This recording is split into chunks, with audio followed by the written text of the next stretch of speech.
కాకినాడ జిల్లాలో RTC bus బీభత్సం సృష్టించింది.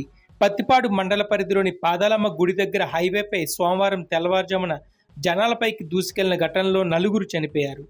అన్నవరం నుంచి రాజమహేంద్రవరం వైపు వెళ్తున్న లారీ టైర్ పంక్చర్ కావడంతో హైవే పక్కనే నిలిపివేసి మరమ్మతులు చేస్తున్నారు. విశాఖ నుంచి రాజమహేంద్రం వైపు వెళ్తున్న RTC super luxury bus lorry మరమ్మతులు చేస్తున్న సిబ్బంది ముగ్గురితో పాటు అదే మార్గంలో అటువైపుగా వస్తున్న మరో వ్యక్తిపైకి దూసుకెళ్లింది. ఈ ప్రమాదంలో నలుగురు సంఘటనా స్థలంలోనే ప్రాణాలు కోల్పోయారు.